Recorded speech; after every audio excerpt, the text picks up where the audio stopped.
मुंबई का अंडरवर्ल्ड। आज मुंबई में अंडरवर्ल्ड का बेड़ा गर्क हो गया है। पिछली सदी के मध्य में मुंबई में आपराधिक कृतियों का एक लंबा सिलसिला चल पड़ा था। ये इतने व्यवस्थित और संगठित तरीके से चलता था कि आम पब्लिक और पुलिस परेशान होती थी। हाजी मस्तान और करीम लाला ने मिलकर मुंबई अंडरवर्ल्ड की जो नींव रखी, उसे आगे चलकर दाऊद इब्राहिम और छोटा राजन ने संभाला। अपराध की काली दुनिया में मुंबई अंडरवर्ल्ड का नाम बदनुमा दाग की तरह नजर आने लगा। लेकिन सरकार की विल पावर और बदलते वक्त के साथ पुलिस के काम करने का तरीका लोगों को अपराध की इस काली दुनिया से निकालकर सुरक्षा के स्वतंत्र दायरे में ले आया। आज मुंबई में अंडरवर्ल्ड का खौफ नहीं है और लोग अपनी मर्जी से बिंदास जिंदगी जीते हैं। हमारे आज के इस वीडियो में आखिर तक बने रहना, हम बताएंगे आपको मुंबई के अंडरवर्ल्ड की काली दुनिया की सारी सच्चाई। दोस्तों, मुंबई हमारे देश की फाइनेंशियल कैपिटल है और इसके अलावा बॉलीवुड भी इसकी पहचान बना हुआ है। बॉलीवुड की रंगीन दुनिया और इसका अट्रैक्शन यहाँ दुनिया भर के लोगों को अपनी ओर खींचता है। वहीं अपराध का काला साया माया नगरी पर हमेशा मंडराता रहता है। एक समय था जब मुंबई पुलिस हर दिन कम से कम 30 एक्सटॉर्शन की कंप्लेंट दर्ज करती थी, लेकिन साल 2016 में Maharashtra control of organised crime act के अंतर्गत मुंबई के पुलिस ने 5 केस रजिस्टर्ड किए, जिनमें से 2 अंडरवर्ल्ड से रिलेटेड रहे। इसी साल इस एक्ट में मुंबई पुलिस ने 41 लोगों को अरेस्ट किया, जिनमें से केवल 4 लोगों का कनेक्शन दाऊद इब्राहिम के साथ मिला। इन घटनाओं से कई बातें सामने आती है, या तो अंडरवर्ल्ड का मुंबई में इंटरेस्ट नहीं रहा, या फिर अंडरवर्ल्ड की काम करने की शैली बदल गई है, या फिर पुलिस की सख्ती का असर है। इसके अलावा एक बात और सामने आती है, पॉलिटिकल विल पावर ने अंडरवर्ल्ड की रूट्स को डिस्ट्रॉय कर दिया। आजादी के 1 दशक पहले से मुंबई के अंडरवर्ल्ड की कहानी शुरू होती है। 1940 में छोटी मोटी स्मगलिंग से शुरू हुआ अंडरवर्ल्ड बेसिकली 3 डॉन के हाथों ऑपरेट होता था। उनमें सबसे पहला नाम गैंगस्टर वरदराजन मुदलियार का था। ये साउथ इंडिया से आए थे। इसे वरदा भाई के नाम से जाना जाता था। तमिलनाडु से आने के बाद इसने सबसे पहले मुंबई पोर्ट में कुली के तौर पर काम किया और वहीं से इसकी क्रिमिनल हिस्ट्री शुरू हुई। यहाँ इसकी शुरुआत शराब के अवैध कारोबार से हुई और आगे चलकर हाजी मस्तान के साथ मिलकर मुंबई टॉप में कार्गो चलाने का काम करने लगा। धीरे धीरे ये नारकोटिक्स से ट्रेस में आकर काम करने लगा। अंडरवर्ल्ड का दूसरा खिलाड़ी अफगानिस्तान के पश्तो ट्राइब से संबंध रखने वाला करीम लाला, और ये और उसकी फैमिली अफगानिस्तान के कुनार प्रोविंस से आए थे। उस समय करीम लाला और उसकी फैमिली मेंबर्स को अफगान माफिया या पठान माफिया के नाम से जाना जाता था। ये बेसिकली मुंबई बंदरगाह के आसपास अपना काला कारोबार किया करते थे, जिनमें हशीश और सोने की स्मगलिंग, जुए का अवैध कारोबार, प्रोडक्शन, रैकेट, एक्सटोर्शन जैसे काम हुआ करते थे। इन दोनों के साथ काली दुनिया का एक और बेताज बादशाह था। तीसरा था हाजी मस्तान, जो कि दक्षिण भारत के तमिलनाडु के एक गांव में साल 1926 में पैदा हुआ। ये अपने पिता के साथ 8 साल की उम्र में मुंबई आ गया था। शुरू में हाजी मस्तान ने मुंबई के क्राफ्ट मार्केट में अपने पिता के साथ साइकिल रिपेयरिंग की दुकान में काम किया। आगे चलकर ये मुंबई पोर्ट में कुली का काम करने लगा। यहीं से इसकी जिंदगी ने क्राइम के रास्ते पर चलना शुरू किया। मुंबई का बड़ा गैंगस्टर बन गया। ये पहला ऐसा गैंगस्टर था जिसकी इमेज किसी सेलिब्रिटी से कम नहीं थी। इसका असली नाम मस्तान हैदर मिर्जा था। इसमें करीम लाला के साथ मिलकर काम करना शुरू कर दिया। सोने, चांदी और इलेक्ट्रॉनिक आइटम्स के स्मगलिंग से लाखों रुपए बनाए। इसने अपने पैसों को फिल्म इंडस्ट्री में भी इन्वेस्ट किया। ये डायरेक्टर और प्रोड्यूसर को पैसे दिया करता था। इन तीनों के काले कारनामों का ऑपरेटिंग सेंटर था मुंबई डॉक्स, मुंबई का पोर्ट, जहां बड़े पैमाने पर विदेशी माल मार्केट में आता था और फिर यहां से दूसरे बाजार और आसपास के लोकल मार्केट्स में बड़े महंगे दामों में बिकता था। लेकिन 1980 के बाद इन तीनों की बादशाहत अंडरवर्ल्ड में कम होने लगी, क्योंकि इनको चुनौती देने के लिए मुंबई में दाऊद इब्राहिम कास्कर का उदय हुआ। महाराष्ट्र के रत्नागिरी जिले में कोंकण परिवार में दाऊद इब्राहिम का जन्म दिसंबर 1955 में हुआ। इनके पिता इब्राहिम कास्कर मुंबई पुलिस में हेड कांस्टेबल थे। दाऊद का पूरा बचपन मध्य मुंबई की डोंगरी गली में बीता। दाऊद जब 19 साल का था तो उस समय वो अपना गैंग चलाता था और उसके गैंग के लड़कों को हाजी मस्तान ने करीम लाला के लड़कों से पिटवा दिया और दाऊद ने इसका बदला लेने की ठानी। इस तरह उसने हाजी मस्तान से दुश्मनी की शुरुआत की। दाऊद ने बदला लेने के लिए हाजी मस्तान के पैसे लूटने की योजना बनाई, लेकिन गलतफहमी की वजह से वो समय के मेट्रोपॉलिटन बैंक का पैसा लूटकर भाग गया। पुलिस ने दाऊद इब्राहिम को पकड़ा तो सही, लेकिन वो दाऊद की ताकत, हिम्मत को अपने एम तक इस्तेमाल करना चाहती थी। उसने इन तीनों बड़े गैंगस्टर की गैंग को खत्म करने के लिए दाऊद का इस्तेमाल किया। इसके अलावा दूसरे और भी अपराधी थे जो मुंबई के अंडरवर्ल्ड में काम करते थे। इनमें एक था राजन नायर, जिसे बड़ा राजन के नाम से जाना जाता था, और इसका एक शागिर्द इसके मरने के बाद इसके कारोबार को संभालने लगा, जिसका नाम था छोटा राजन। दाऊद के साथ भी काम करने लगा। साल 1988 में दाऊद के साथ ये भी मुंबई छोड़कर चला गया, लेकिन बाद में दाऊद की गैंग में अपने कम होते रसूख को देखकर इसने उसे छोड़ दिया और अपना गैंग अलग चलाने लगा। इसके अलावा इस दुनिया का एक और जाना माना नाम था अरुण गवली, जो परेल और भाई खला के क्षेत्र में फेमस था।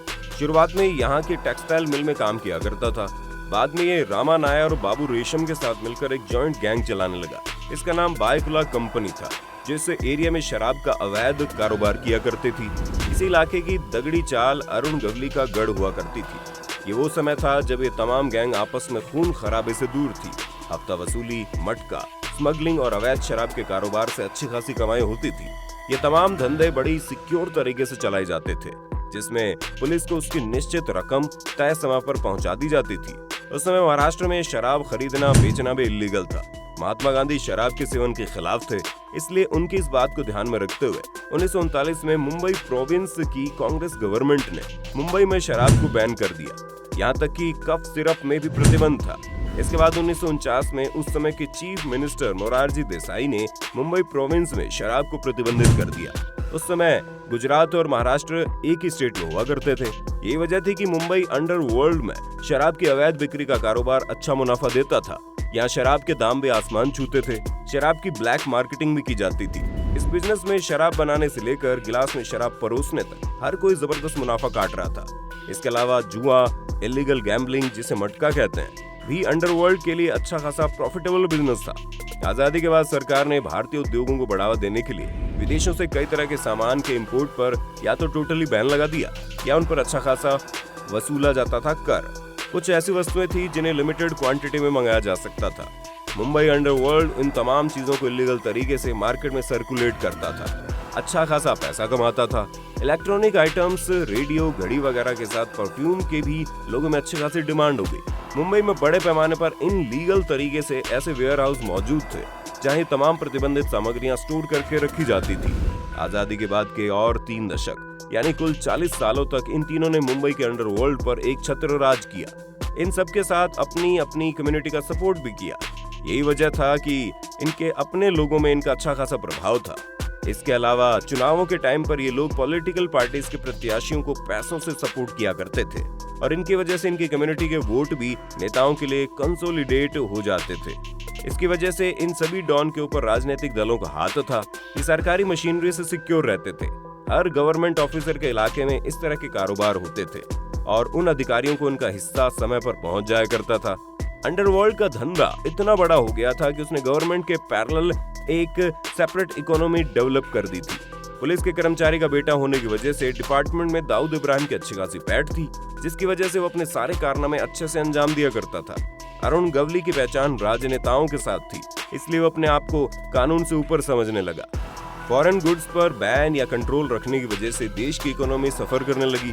1990 आते आते सरकार ने अपना डिसीजन बदल दिया। अब फॉरेन गुड्स के इंपोर्ट पर बैन हट गया। विदेशी सामान मंगाना और खरीदना न केवल इजी हो गया बल्कि सस्ता भी हो गया। और ये सब इजी हुआ 1991 में, जब पीवी नरसिम्हा राव की सरकार में वित्त मंत्री रहे डॉक्टर मनमोहन सिंह ने इंडियन इकोनॉमी में लिबरलाइजेशन, ग्लोबलाइजेशन की शुरुआत की।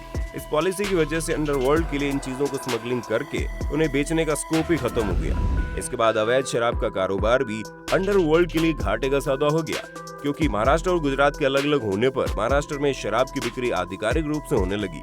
इस प्रकार अंडरवर्ल्ड की इनकम का एक और सोर्स खत्म हो गया। इसका इफेक्ट ये हुआ कि जब अंडरवर्ल्ड अपनी कमाई के लिए अब किडनैपिंग, अवैध वसूली और हत्या जैसे काम करने लगा, इसकी वजह से अंडरवर्ल्ड के लोगों के खिलाफ पुलिस थाने में दर्ज होने वाले मुकदमों की बाढ़ आ गई। जहाँ एक और भ्रष्ट पुलिस अफसर और नेता अंडरवर्ल्ड से सपोर्ट लेते थे और पैसा कमाते थे, वहीं अब ये अंडरवर्ल्ड पुलिस का सिरदर्द बन गया। बिजनेसमैन, बिल्डर और बॉलीवुड अंडरवर्ल्ड के स्पेशल टारगेट पर थे। साल 1997 में टी सीरीज कैसेट के मालिक गुलशन कुमार की जब एक्सटॉर्शन के लिए हत्या हुई तो इसने पुलिस और सरकार की नींद हराम कर दी। अब अंडरवर्ल्ड की उल्टी गिनती चालू हो गई थी। इसके अलावा अंडरवर्ल्ड में धर्म के आधार पर भेदभाव भी देखा जाने लगा, जो कि पहले नहीं था। और इसका एक एग्जाम्पल था छोटा राजन, जिसने नेशनल इंटरेस्ट और अपने रिलीजियस डिफरेंस इसकी वजह से ही कंपनी को छोड़ दिया। वहीं दाऊद इब्राहिम का झुकाव अपनी धर्म की तरफ हुआ। उसने ISI और टेररिस्ट ऑर्गेनाइजेशन का सपोर्ट करना शुरू कर दिया। 1992 में बाबरी मस्जिद का विवादित ढांचा गिराए जाने के बाद पूरे देश में दंगे हुए और उसमें मुंबई के दंगे लगभग महीने भर चले। दाऊद इब्राहिम को लगता था कि इसकी वजह से मुंबई में रहने वाले मुसलमानों को काफी दिक्कत हुई, इसलिए उसने टेररिस्ट ऑर्गेनाइजेशन और ISI की मदद से याकूब मेमन, टाइगर मेमन और दूसरे लोगों के सपोर्ट से मुंबई ब्लास्ट की प्लानिंग की। 12 मार्च 1993 में मुंबई में जबरदस्त सीरियल ब्लास्ट हुए। इसने हिंदुस्तान ही नहीं बल्कि पूरी दुनिया को हिलाकर रख दिया। इसके बाद मुंबई पुलिस और सरकार की जड़ें हिल गई। मुंबई पुलिस ने अंडरवर्ल्ड के खिलाफ बहुत ही सख्त एक्शन लिया और धीरे धीरे अंडरवर्ल्ड के रूट्स को काटना शुरू किया। जिस दाऊद इब्राहिम को कभी मुंबई के कुछ एरिया में मसीहा माना जाता था, अब वो आतंकवादी और देशद्रोही की तरह देखा जाने लगा। जो अंडरवर्ल्ड कभी नेताओं को चुनाव के दौरान पैसे और वोट बैंक से सपोर्ट करता था, अब वो बात नहीं रही। इसलिए अंडरवर्ल्ड के लोग पुलिस के द्वारा कुत्ते की मौत मारे जाने लगे। एनकाउंटर स्पेशलिस्ट के तौर पर पुलिस अफसरों की पॉपुलर टीम आने लगी। इसमें दया नायक, सचिन वाजे, विजय सलास्कर, असलम मोमिन, प्रदीप शर्मा, प्रफुल्ल भोंसले, संजय कदम जैसे जाबाज पुलिस अफसरों ने अंडरवर्ल्ड की कमर तोड़ के रख दी। इनमें से कुछ पुलिस ऑफिसर 1983 बैच के ट्रेंड ऑफिसर थे, जिन्हें बेस्ट ट्रेनर माने जाने वाले ex DG of police Arvind Inamdar ने नासिक पुलिस एकेडमी में ट्रेन किया था। एनकाउंटर की शुरुआत 1982 में राजा तंबट और इसाक बागवान के द्वारा की गई, जिन्होंने उस जमाने के गैंगस्टर मान्या सुर्वे को एनकाउंटर में मार गिराया। साल 1991 में दाऊद इब्राहिम का सबसे बड़ा झटका लगा जब पुलिस अफसर आफ्ताब अहमद खान ने उसके खास आदमी माया डोलास को एनकाउंटर में मार दिया। मुंबई पुलिस के स्पेशल स्क्वाड ने साल 2004-05 तक मुंबई से अंडरवर्ल्ड का सफाया कर दिया। इस दौरान लगभग 500 क्रिमिनल स्कोर एनकाउंटर में मार दिए गए। हालांकि आज भी दाऊद इब्राहिम को पकड़ा नहीं गया।